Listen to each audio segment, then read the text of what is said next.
The mighty Mumbai Indians will play in the IPL final, and that's just a day away. It is more or less clear that there is no other team in the IPL which matches the might of the Mumbai Indians, and there are a couple of reasons for that. One is the team composition, players who know what their roles are all about.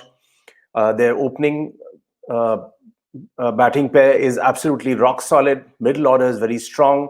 Then the Pandya brothers come into play, and whether they are chasing or setting a total, there is never any doubt that they can't do that job efficiently. Their opening bowlers, of course, are terrific in the form of Trent Bolt and Bumrah.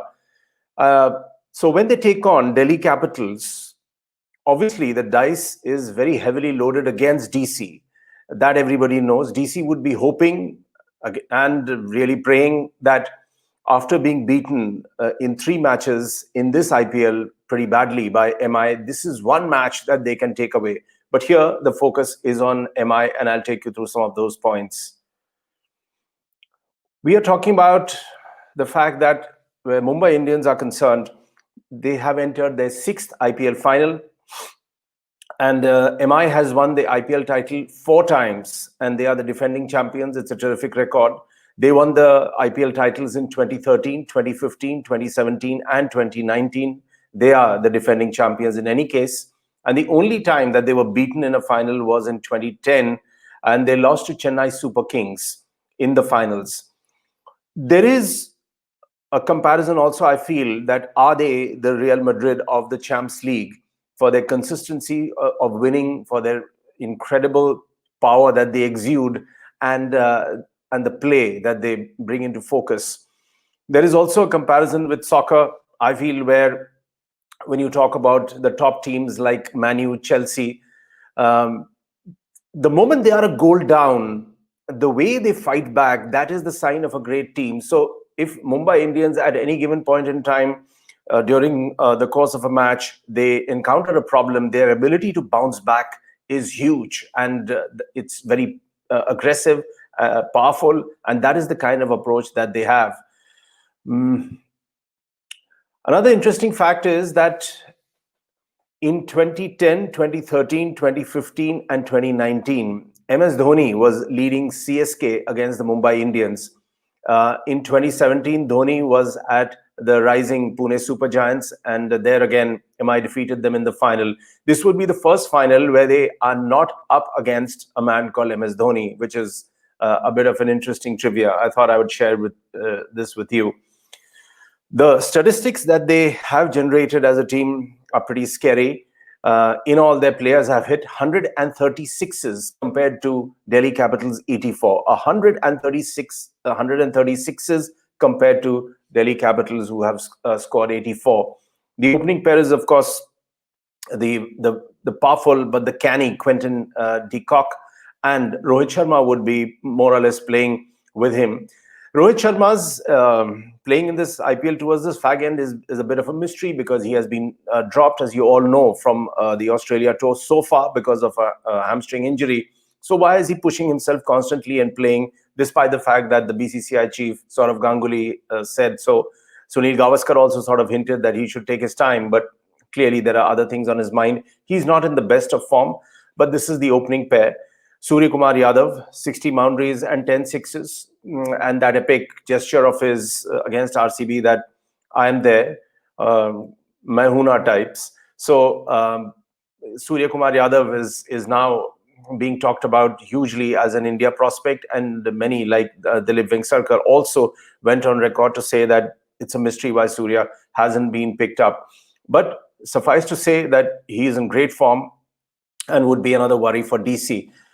Ishaan Kishan is another young man, about 5 feet 6 inches tall, and has this incredible ability to hit sixes. He has hit in a figure of 29 sixes so far, and with Kyron Pollard, this is a deadly combination that they have.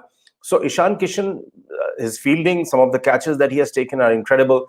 So then again, you have the nucleus of a side, and on top of that, then there are the Pandya brothers who come in, Hardik Pandya, has that fantastic ability to stay deep and deep and deep in the crease, and the way he can hit sixes at will is absolutely fantastic. For Rohit Sharma, this will be the 6th time that he'll be in the finals, and he has not lost any of his matches in the finals of an IPL season.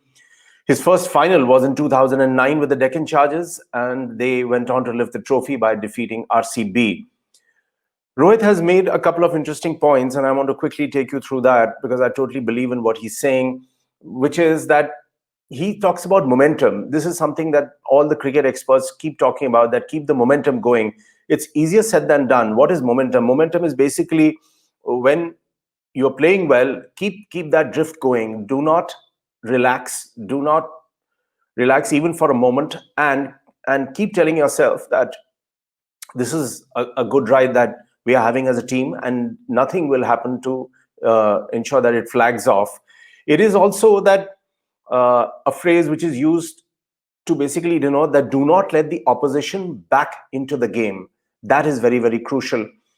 He also believes, Rohit, that he's asked his bowlers and the batters to put the pressure on constantly. He says, you put pressure on the bowler, do not be afraid of doing so. So it's the attack and counter attack which is so synonymous with MI, and it shows that thinking process, that this is what they are thinking.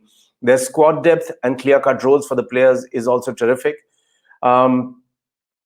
Like I said, like Pollard and the Pandya brothers, and they can bat at different positions. They are, you can use the word floaters for them. They're not stuck in one particular position, and they're absolutely deadly on their given day.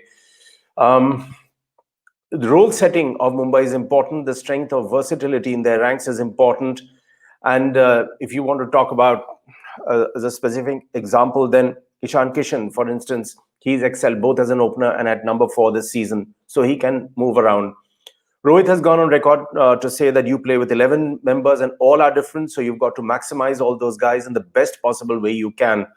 And he does have, because of his versatile squad, the option of changing the batting order, and that is incredibly important.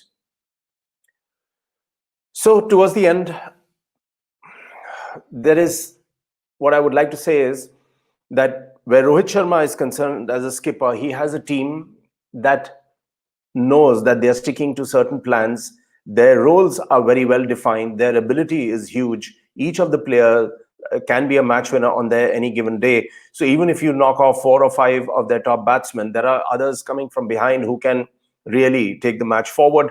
I somehow feel that one of the chances that DC may like to look at, while people like Sachin Tendulkar have gone on record and explained why it has been easier to chase in this IPL, but where DC and the final is concerned, keeping in mind that they have lost 3 matches to MI already, and the last match that they lost was quite in a pathetic way. They were 0 for 3. They lost 3 wickets for next to nothing, with 3 batsmen going out on a blob. So I somehow feel that if they bat first and they try and bat MI out of the match, that might be the best option open. But where MI is concerned, they have batting depth, they have a strong middle order. Any of their frontline batsmen can take the game away, and they're equally good in the chase. Besides, Bumrah and Trent Bolt are lethal, not only as opening bowlers, but towards the death.